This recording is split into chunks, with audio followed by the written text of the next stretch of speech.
Hello aspirants, welcome to another session of the daily newspaper analysis. My name is Ashwin. This video is brought to you by the Gurudev Academy. Firstly, we look at the topics that we are going to look at. Today is a Saturday's paper, so less editorials and more of news today. Before that, we will look at the questions that were given in the yesterday's video. Friends, please comment the answers that are given for the questions that are given at the end of the video. Firstly, the question was, which of the following countries are not tiger range countries? Yesterday we did this. There are 13 tiger range countries, and among it, Japan is not the one. Okay, Japan is not a tiger range country here. Nextly, who prepares the Environment Performance Index? Yesterday there was an interview from Friday edition as to who prepares the Environment Performance Index. So the answer here is none of the above. It is performed. It is mainly composed by the Yale and Columbia University. Okay, so please look at it. India has been ranked around 180th. So keep a look at it. It has become a bit controversial. Secondly, Hambantota port is located in which country? Again, this is from the yesterday's newspaper. It is located in Sri Lanka. Very important development that has been happening is Chinese ships are going to visit this Hambantota port, and the Indian Navy is keeping a close watch on this. So if any further development, please look at the article here. Moving on. So this is the first article that we are going to do today. It has come in the front page where they have given that the core sector output has expanded by 12.7%. This is for the month of June.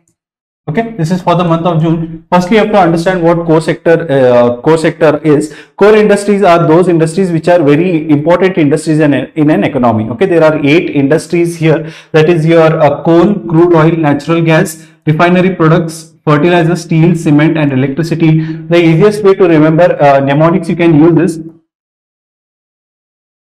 okay, you can remember it in this way: CCC funds. This is the easiest way to remember. Basically, the index of 8 core industries is prepared by who? It is prepared by the economic advisor, that is from your Ministry of Commerce and Industry, and this report is released every month.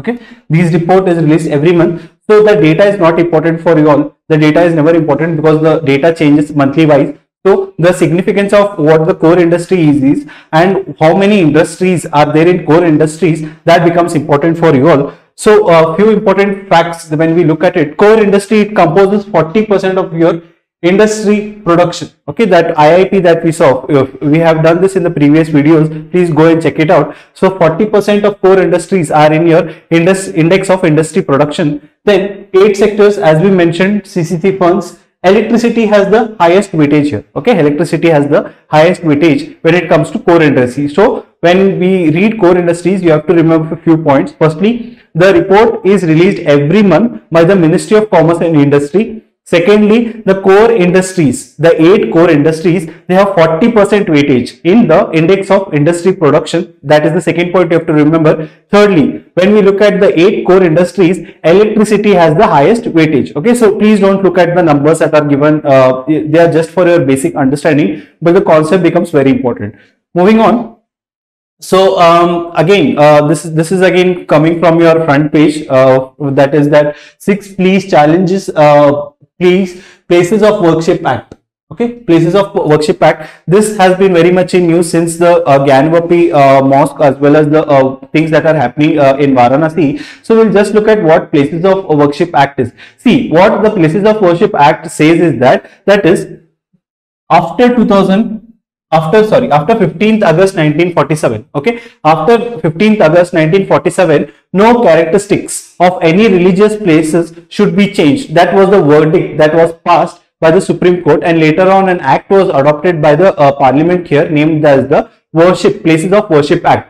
Again, as I repeat, it says that the date is important. Okay, the date is important when we look at the Place of Worship Act. Here the act says that after, okay, an act prohibits conversion of any place of worship and to provide for the maintenance of the religious character of any place of worship as it existed on the 15th day of August 1947. Again, as I'll repeat again what is the act here. It says that after 15th August 1947, no religious places character, okay, characters cannot be changed. That is what the act is trying to say. There are few exemptions here. exemptions like the disputed site of Ayodhya. Okay, this was exempted because the case at that time was still going on in the Supreme Court. That is why this place was exempted. Then beside Ayodhya, there are some other places that are exempted here, like the places that are placed under Archaeological Sites and Remains Act of 1958. Consider some place, some mosque or temple or any other religious place that is placed under this act, then that place or that temple or worship place, the character cannot be changed. That is what the act is trying to say here. Then a suit, that is a case that has been finally settled or disposed of. If once a court has given a verdict that such and such kind of place of worship belongs to such and such kind of community, then again the character cannot be changed of that place. Then any dispute that has been settled by the parties or conversion of any place that took place by acquaintances before the act commenced. Okay, if any place, consider if any place of worship has been converted into another place of worship for any other community before your date, that is 15th day of 1947, then such places as well are exempted. Now here, what has been the petition? The petition has said that it is violating Article 25, 26 as well as fundamental duty, okay, which allows for the right to religion. So this is the matter that has been brought up to the Supreme Court. The Supreme Court has been looking into the matter. So once if the Supreme Court comes out with a verdict, we'll look at it again. For now, you have to just understand the place of worship, and when Act and Place of Worship Act, the important thing that you have to note is the date. The date becomes very important here. Moving on. So we will look at the we will just look at this one, that is your editorial. So when we look at the editorial here talks about the Right to Information Act as well as whistleblowers. Whistleblowers, who are whistleblowers? Who are blowing the whistle on all the corruption as well as the irregularities that are taking in the government. Okay, so that they are called as whistleblowers. Okay, all over the world there is the proper whistleblowing act that protects the whistleblower from their identity as well as from any crime that may happen against them. But in India, we don't have a proper whistleblowing act. So we'll just look at firstly we'll look at what RTI Act is, and then we'll continue with the editorial. Firstly, the genesis of RTI law, the thinking about RTI started in 1986 with the court case of Mr. Pulwal versus Jaipur. Okay, here the court said that, and it is the first time that the court recognized that RTI, that is the Right to Information Act, is a fundamental right. Okay, and it was expressed in Article 19. Okay, Article 19 guarantees what? It guarantees you Right to Information Act. Other than that, there are a few key provisions here. Okay, very important provisions that you have to note. Firstly, Section 4. Section 4 of the RTI Acts requires suo motu disclosure of information by each public authority. Suo motu, by their own. Okay, by their own. Suo motu disclosure, that is every public authority should disclose whatever public information that is there, they should disclose on their own. Secondly, Section 8 Clause 1 mentions exemptions again furnishing information under RTI Act. See, the government here cannot publish every information that is available. There are some implications. Okay, there are some security issues, there are financial issues that may happen if such and such information comes out. That is why Section 8 Clause 1 guarantees the government that some of the information can be excluded from the public Right to Information Act. Then Section 8 Clause 2 provides from the disclosure of information exempted under the Official Secrets Act of 1923. See, under Official Secrets Act, some of the information which may harm the security and the sovereignty of India cannot be disclosed under the RTI Act, and this is guaranteed under the Section 8 Clause 2. So please make a note of these three provisions. These three provisions are always in the news, because sometimes when the RTI application is filed, the government uses the clauses of Section 8 Clause 1 as well as Section 8 Clause 2 to say that this and this information cannot be shared with the public because they have the implication on the sovereignty and security of the nation. Okay. So coming to the editorial here. So again, this is how we are dissecting the editorial right now. This is how you have to do. So please practice dissecting the editorial in this way only. Okay.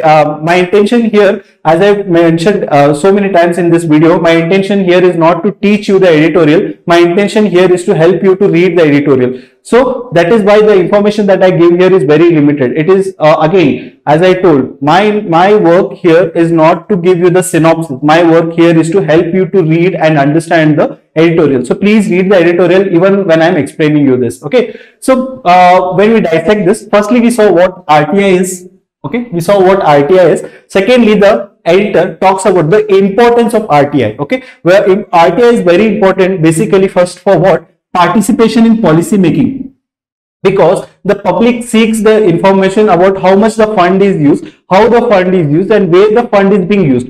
So when such participation is being taking place, and when the public is provided with the information, they are also participating in the policy making. Okay, as well as accountability and transparency. Okay, again, as we have mentioned, whenever there is a corruption, using the clauses of RTI, we have seen so many people have unearthed the corruption that is happening, the crime that is been happening, the irregularity in the government contracts that has been happening. Okay, so the RTI is very important overall for participatory democracy. Okay, the participatory democracy is the basic principle of our constitution. So when the RTI is providing us with the data which will help us in participating in policy making, as well as we can hold the government officials when it comes to accountability and transparency, it is giving us, it is paving a way for us to be involved in participatory democracy. Then moving on, the article talks here about killing of activists. Okay, again, RTI activists are very important because they are the one who are seeking the simple question and answers. Okay, they are seeking the simple question and answers about the daily working, about the funds that and how they are being used. So the activists are very important. Why are the activists important? Because whistleblowers perform a basic civil duty of public vigilance. Okay, they are so active in public vigilance. Because of them, the government fears, the public official fears of any irregularity. That is why RTI is a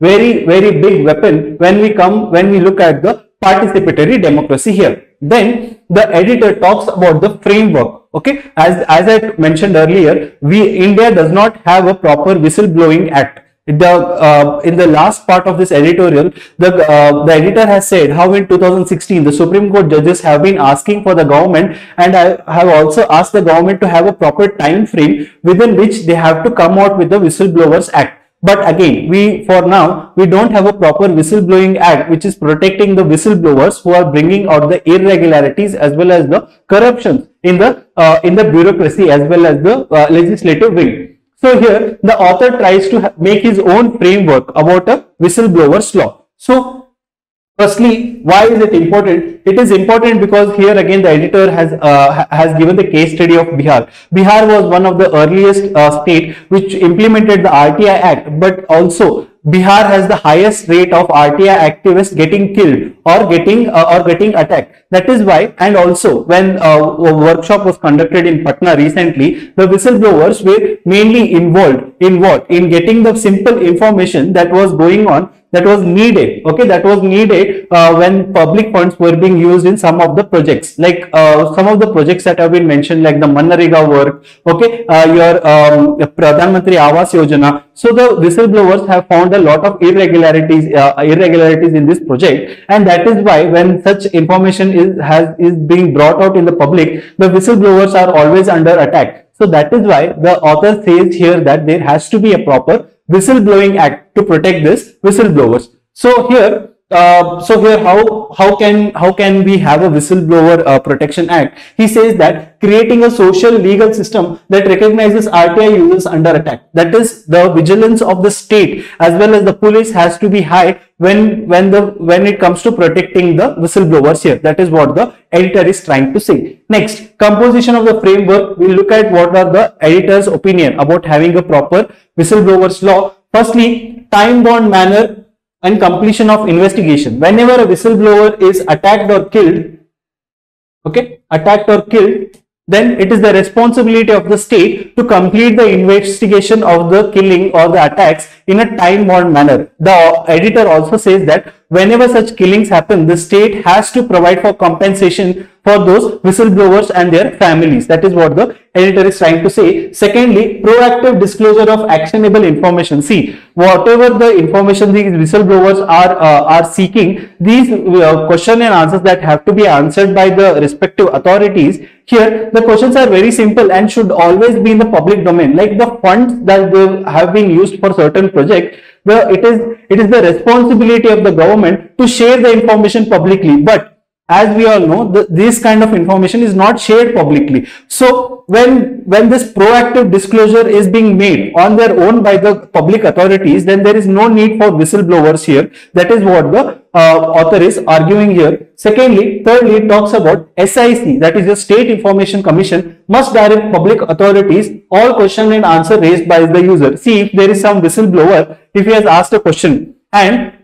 before he could get an answer, if he is attacked or killed, then it becomes the responsibility of the State Information Commissioner that whatever the information was sought by the whistleblower, they have to make it public. Okay, that is what the editor is arguing here. Thirdly, legislation. That is what the whole article is about. That is, we need a proper legislation here to protect the whistleblowers. Lastly, the author says that since the center right now is not interested in having a proper whistleblowing act, the states, okay, the states on their own can come up with a proper whistleblowing act and make this make the whistleblowers safe whenever they are seeking some information, is what the author is trying to say. Please read the article. It has been given in simple terms. You will understand it in one go.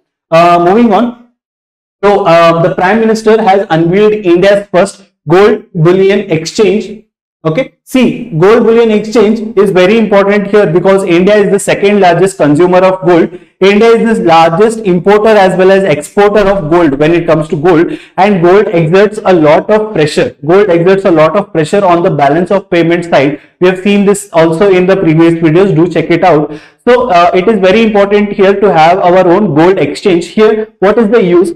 Setting up of IBX. It has been named as IIBX. Okay, Indian your gold exchange, and it has been established in IFC and Gift City, that is there in Gujarat. Okay, that is the information here. So why is it important? That is also given here in the article. The article says that setting up of IBX could lead to standard gold prices in the country and make it easier for the small bullion dealers. Bullion dealers here are your gold dealers, okay, dealers and the jewelers, to trade in the precious metals. That is what the article is all about. Here there are few facts that have been mentioned. I want you all to note that as well. That is, India is among the biggest economy in the world and is now joining the League of Global Financial Centers. Okay, this Gift City is very important because it is considered as the EEZ. Okay, it is considered as the EEZ, that is Exclusive Economic Zone. The legislation, the taxation is very different in EEZ because here the production is being exempted from all the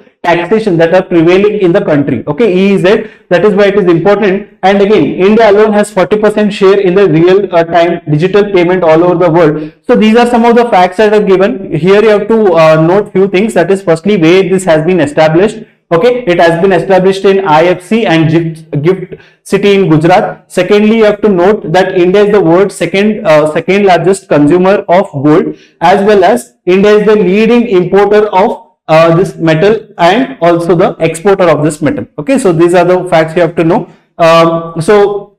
So that's all. That's it from today's video. Do follow us on the social media handles. Do follow us on YouTube, Telegram, Instagram, as well as on Facebook. Do write the answers that are at the end of the video. Thank you.